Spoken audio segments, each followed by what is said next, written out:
profiter des élections qu'il va y avoir pour faire chacun dans ses communes appel aux articles 1112.1 et 1112.15 du Code général des collectivités territoriales pour mettre en place des référendums locaux, pour réinvestir des terres communales, pour faire pousser nos fruits et nos légumes sans pesticides, qui mettrait fin à notre pays à l'importation d'alimentation industrielle, dont 45% sont jetés à la poubelle avant d'être distribués dans les supermarchés, il faut le savoir.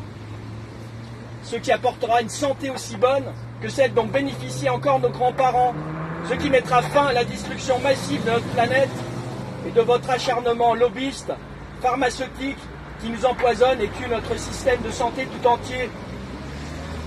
Ça fait 1 an et 1 semaine aujourd'hui que nous foulons les pavés et les ronds-points. Inutile de nous répéter les chiffres que vous fabriquez, monsieur Macron. Nous sommes passés à autre chose, monsieur. Nous descendons dans la rue, nous sommes sur les ronds-points, aujourd'hui encore, pour vous dire que nous n'attendons plus rien de vous. Chacun d'entre nous voit son voisin comme son frère. Et vous pourrez tenter de nous diviser avec ces images que vous fabriquez sur nos écrans pour nous dévier de la vérité, avec ces discours mensongers et vos prises de décision de plus en plus totalitaires. Nous savons tous d'où vient le mal. Il ne vient pas de l'immigré à qui on détruit sa terre, ni du SDF qui a des addictions, ni du chômeur, ni des jeunes ou des handicapés. Non, monsieur Macron, il n'y aura pas de guerre civile. Et nous vous le disons d'une seule voix aujourd'hui, nous n'avons pas peur. Continuez à diminuer les APL, continuez à fermer les robinets financiers au peuple et aux services publics. Nous organisons, nous récupérons, réparons, partageons et entendez-le. Cela ne fait que de commencer.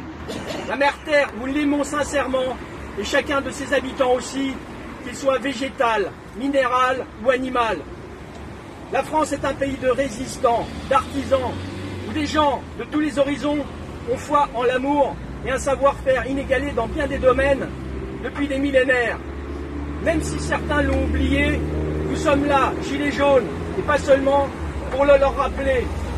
Je voudrais rendre hommage à tous ces militants de terrain, ces recycleries, ces autres associations militantes, tous ces artisans, ces infirmiers, ces médecins, ces pompiers et ces gens de loi et de spiritualité, grâce à qui, chaque jour, nous réussissons un peu plus à nous passer de vous.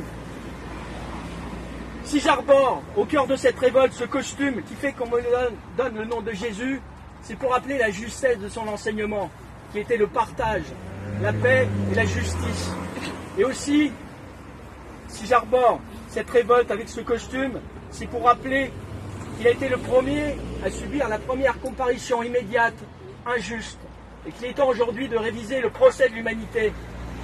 Que je sois chrétien, juif, musulman, bouddhiste ou païen, noir ou blanc, n'importe pas, nous voulons tous nous aider comme nous le pouvons. Les êtres humains sont ainsi faits. En devoir de mémoire, en hommage à tous les combattants de la liberté, ces penseurs contraints à l'exil, ces familles qui perdent leurs proches aujourd'hui, ces blessés de Paris, ces malades, ces oubliés de l'oligarchie, nous sommes tous un et nous sommes toujours là. Vive les Gilets jaunes! Ouais!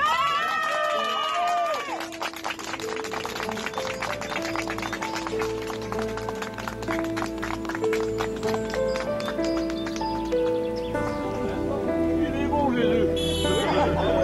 Vive Jésus! Vive Jésus!